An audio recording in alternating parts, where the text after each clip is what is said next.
everybody. Welcome to Slam, the podcast that reviews every single DC superhero that's ever existed. I'm your co-host, Mike Allen. As always, I'm joined by Joshua Mervell, and today we actually have a very special episode of Slam. You are going to be watching and listening to reviews of some origins of Wonder Woman, but it won't be us in the present talking about it. It will actually be myself, Mike Allen, and G.I. Jolie from the past. Yes, because about 3 years ago, we recorded the final televised episode of the Comic Book Syndicate, and it sort of accidentally served as the prototype or pilot for Slam. So keep on watching because you're about to see that episode right here. Hello, everybody. Welcome back to the Comic Book Syndicate. We are here to review some comic books that are going to tie in to the last superhero movie of 2020. And these comics are going to feature Wonder Woman. And we've got our pal G.I. Jolie joining us here in St. Thomas, right, Jolie? Yes, that is where I'm from. That's right. Now. So if you want to go back to the very, very beginning of Wonder Woman, she was introduced in a comic called All-Star Comics, number 8. All-Star Comics had already been going on. It featured the Justice Society of America, which was all of DC's superheroes teamed up into one big team. And then with number 8, this was a completely unrelated story. They introduced Wonder Woman, which she wasn't the first female superhero, but she was certainly something different, created by William Moulton Marston and H.G. Peter. You know, we're not going to talk about the history. There's this huge, fascinating history with Marston. He was a creator of the original form of the lie detector, and he had an experimental relationship with 2 women at the same time, but we won't go into that. But there's certainly some influence from his personal life into the character. But I've read All-Star Comics number 8 several times. The origin story that you see in the movie is all there. Diana lives on a Paradise Island. Steve Trevor crashes his plane there. Wonder Woman has to go to Man's World to help him fight a war. But there's some interesting stuff in there. G.I. Jolie, what was your impression of All-Star Comics number 8? I liked it. It was easy. It was, for the most part, it was easy to follow. The language is very overwrought with extra words. It could be, but I mean, it's a product of its time. So the writing is, it's cut and it's dry. It's like A, B, C, D. Everything falls into place. It's not convoluted. It's not. It doesn't overburden the reader with an abundance of too much. Like, you find out who the Amazons are. You find out who, where they live, and sort of like what it is that they're doing. Characters' names, basic superpowers, or basic things that they enable them to live the way that they do, and then they introduce the characters that you need to see, and it's just a good story. I agree, and modern fans might find these Golden Age comics a little bit primitive. Like, the art style is drastically different from what you'd see today. The writing is different. You could argue that it was more so intended for children, which is fine. But I find these Golden Age stories, for lack of a better word, they're potent and they're primal. And there was a lot of really cool ideas here. I mean, the combination of Wonder Woman, Diana, living on this island, and Steve Trevor crashing on the island. One thing I want to point out about this first issue here is that there's actually a huge section that was just in text, a page and a half just in text, which was really unusual at the time. I thought that was interesting. Again, it's not something I necessarily think that comic books should do because I think it's more of a visual medium, but it's just something to take note of. Overall, I thought even though the art by H.G. Peter is a little bit primitive, I thought it was perfect for Wonder Woman because to me, Diana looks almost like a pinup girl in this, like Betty Page or something. Like, did you like the way that he drew Diana in this? I like the way that he drew all of the women.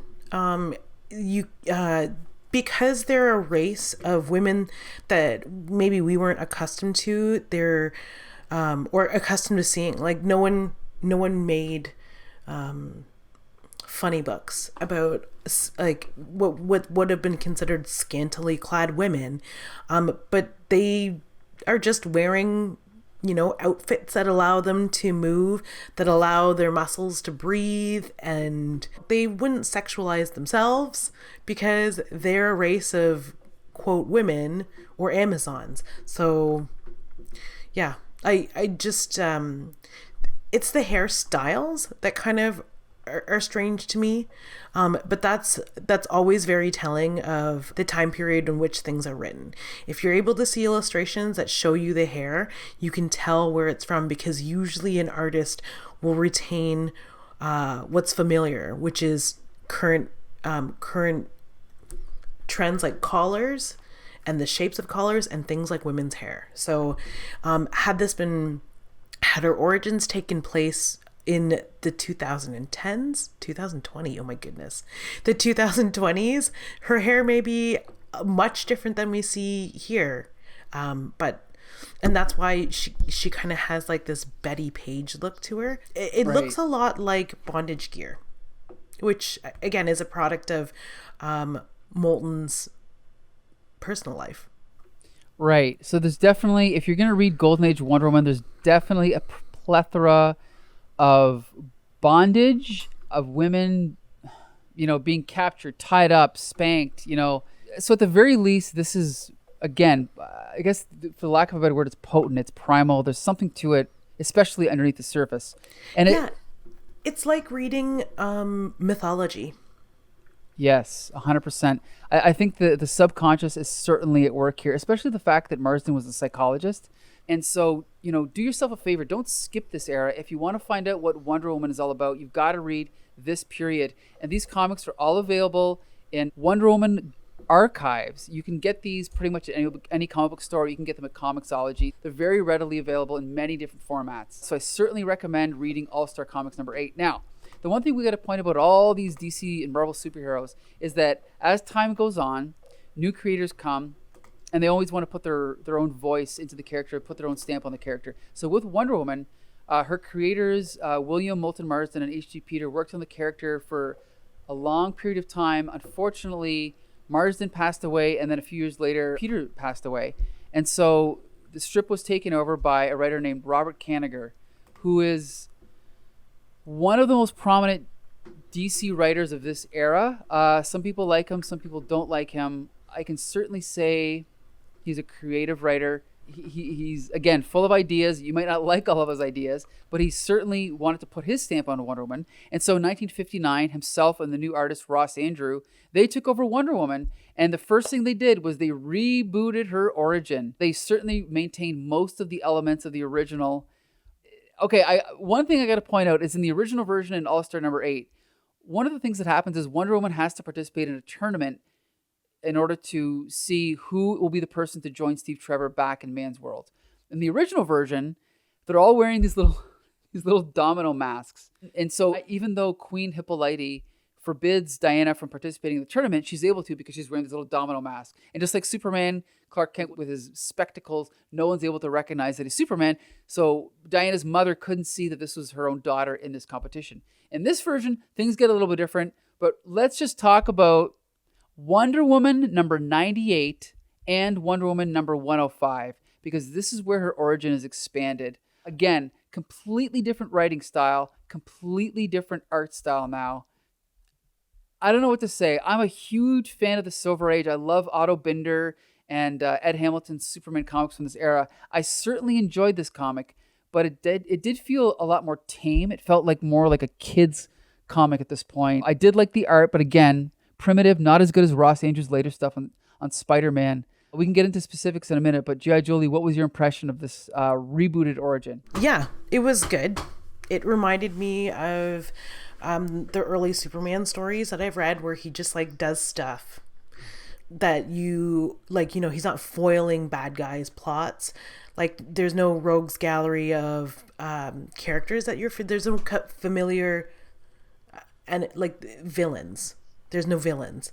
She's Right. just doing stuff like that you would see her do, like, play a harp, compete in a tournament, Right. turn a penny into $1 million. But it's kind of, this one was a little bit strange though. Strange in a good way. It made the story interesting because like most of these origin stories that we're going to cover, there's always a competition to see who's the best Amazon. Mm-hmm. Mm-hmm. And it's always Diana. And in this one, so that it's a fair challenge, everyone wears a mask that looks like Diana's face. That's why I And brought then- that up. That's ridiculous. But go ahead.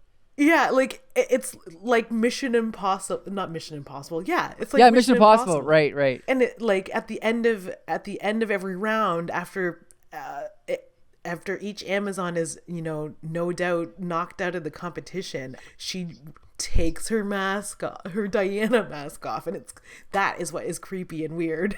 And she's Diana. Yeah, underneath. Yeah. Yeah, because it's like, and it's like the Queen. It's Hippolyta, or is it Hippolyta or Hippolyte? Hippolyte sounds more Greek to me, so you're right. It's probably Hippolyte, right? Oh, and by the way, the spelling does change. So technically, sometimes it's Hippolyte, sometimes it's Hippolyta or Hippolyta. So the Queen of the Yes. Amazons, There you go. the Queen of the Amazons is always just like, in her own mind, she's like, oh, good. Diana didn't remove her non-mask, so she's still in it to win it, and like, it's just crazy. I actually really love the art in this book. It's the closest to George Perez, the way that George Perez draws her, except for the hair at some points. But it's the closest to my favorite artist, who draws pretty much everybody, Jose Luis Garcia Lopez. So she just has like that Mattel Barbie doll face in this, and like, just like the first All-Star number 8, she's rendered as an Amazon. The women, it's like no holds bar. They aren't as bondagely clad as that book, but they wear clothes that are sort of like befitting of athletics, and they're powerful women, so they have muscles, they have definition, they have, some of them have big hips, some of them have big asses, like big muscular thighs. They're muscular Amazonian women, and it's like kind of nice to see in a book. And so far, Steve Trevor is the only concurrent link. He's introduced here too as somebody who falls to the island, and it's not even a competition. They're at the end of it. She grabs him, and in order to make sure he doesn't see their island, she uses the power of her breath to use his parachute to like parachute them away and to return him to the world of man.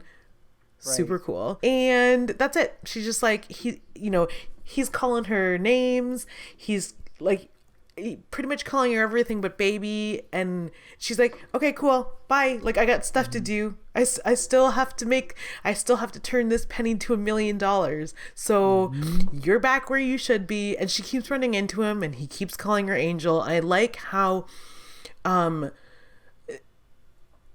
it's not like a feminist thing. It's just he doesn't, she's not super interested in him because she's got Wonder Woman things to do. Right. Well, and the thing is I guess you could say, there's a lot of, I guess we'll call them Marvel zombies back in the 60s and today that look down on these classic DC comics because of exactly this type of story. But I gotta say, there's still something to be said for the fact that this is a done-in-one story. She has a very simple goal. She has to turn this, because by the way, in this story, it's sort of two things. It's her origin, but it's also this story about the $1 million penny. Her mother tells her, you have to turn this penny into $1 million.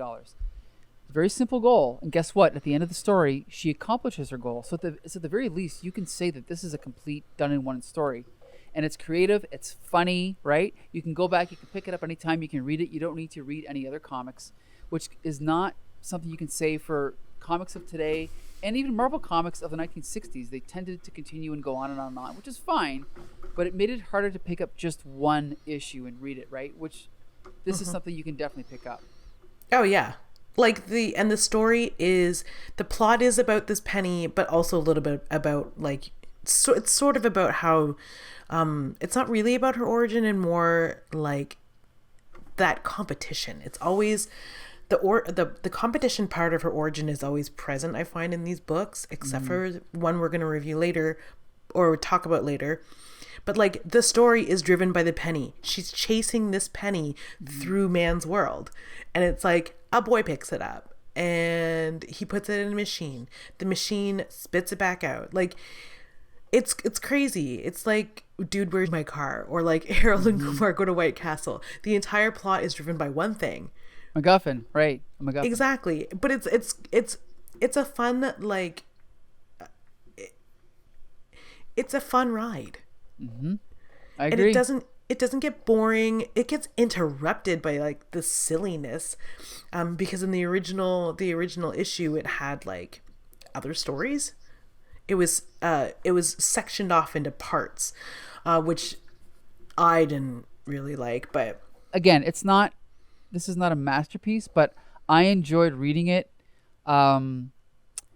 It wasn't just, like you said earlier, this wasn't just people fighting. There was a story to it, right? Like in this issue 105, Wonder Woman is doing all these fantastic feats, like fighting a whale and, building a boat in like a split second. And again, more like a fairy tale, more like a myth, right? This is not just a wrestling match between Wonder Woman and the cheetah. This is the story. And that's why I liked it.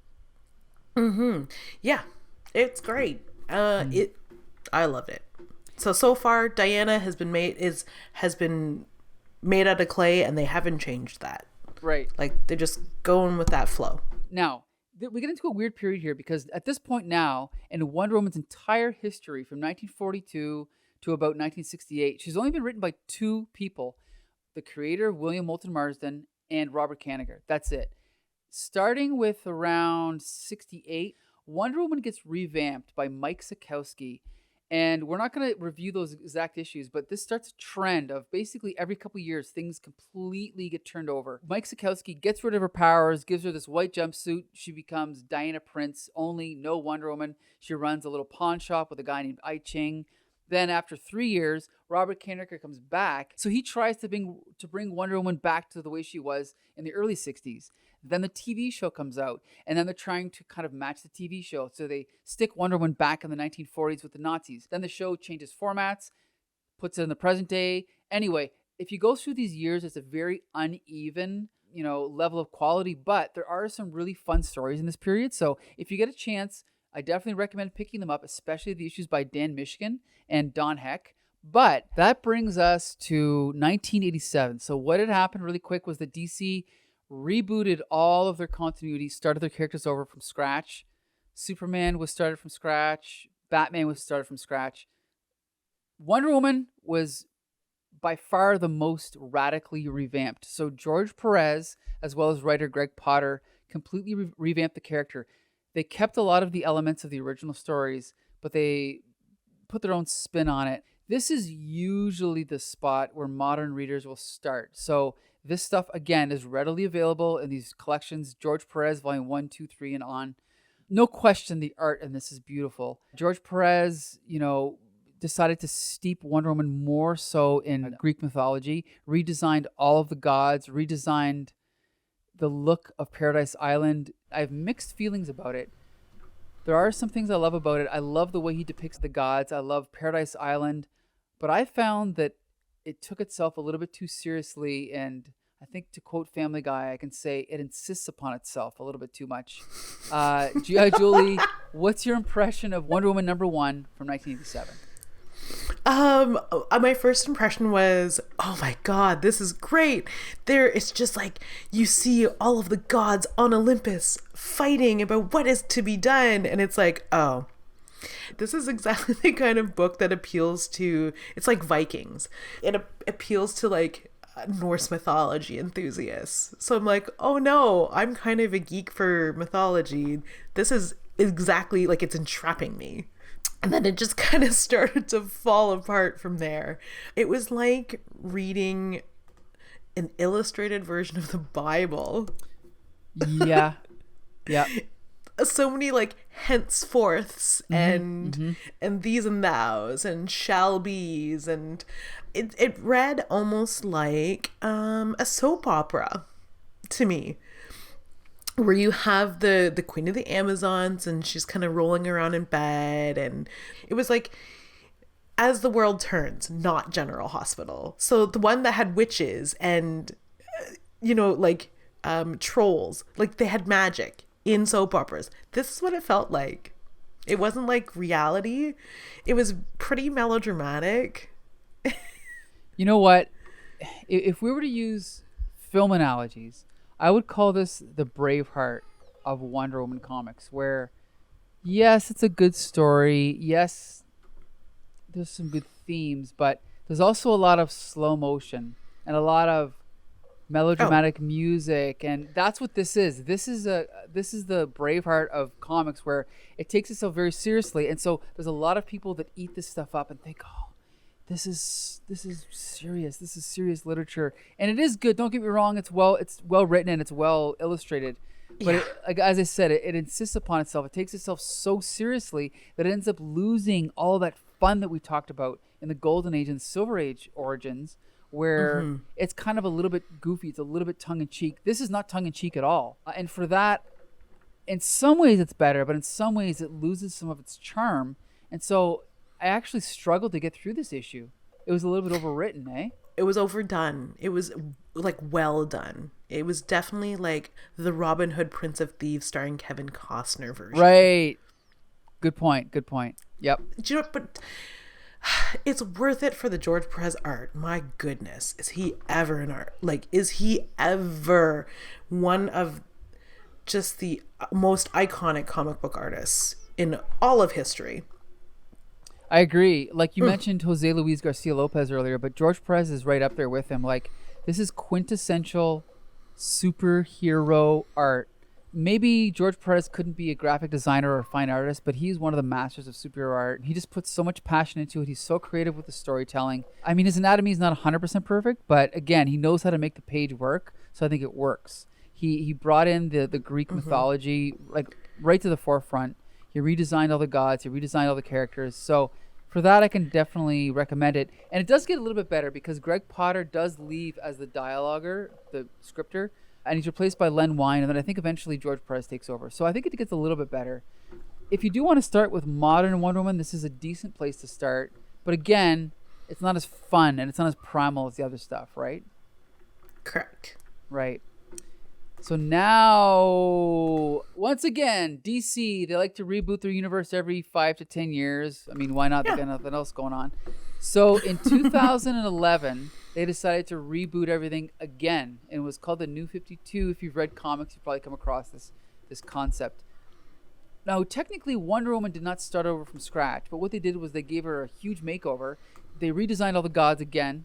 They kind of gave everything a new spin. And Brian Azzarello had this new idea for Wonder Woman's origin, and it's hinted at in number 1 from the 2011 series, and it's expanded on in number 3, and then it's expanded on again in this issue of Secret Origins, which I recommend you pick up. But basically, in the other previous versions of Wonder Woman, we were led to understand that Queen Hippolyta, whatever her name is, Diana's mother, fashioned Diana out of clay. And then she was basically brought to life by the gods and then imbued with all these powers by various other gods.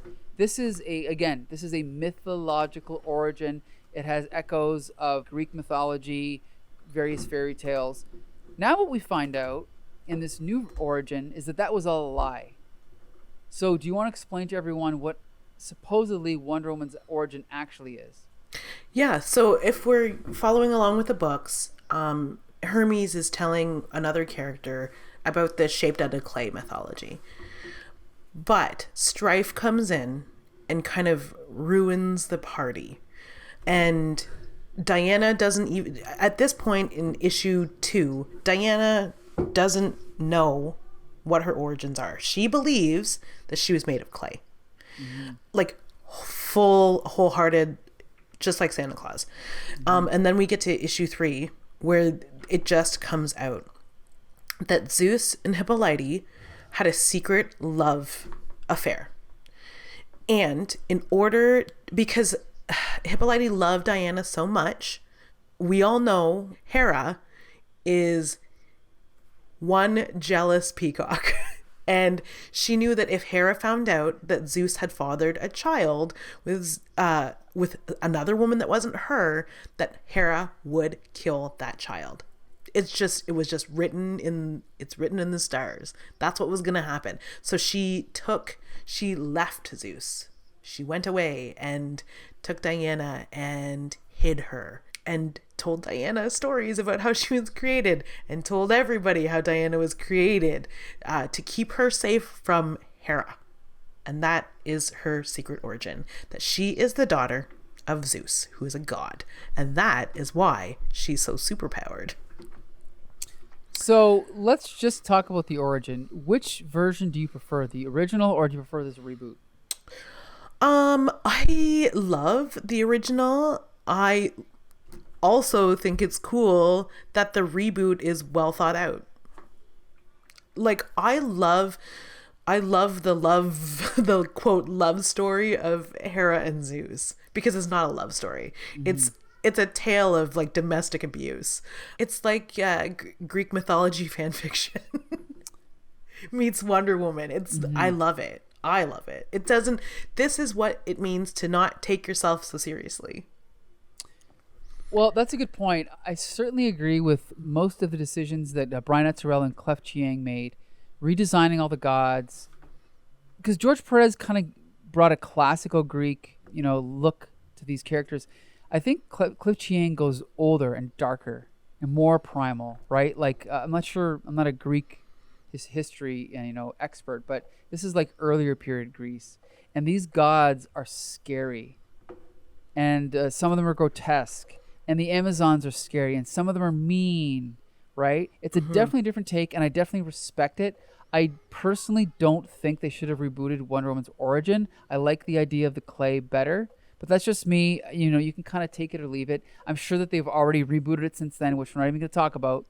And, as far as accessibility to a modern 2021 reader, this is even more modern than George Perez's take. This is something anyone can just pick up and understand from beginning to end, unless you're Marshall's Falcon. But anyone else could read this comic and, enjoy it. So I definitely think this is a good starting point.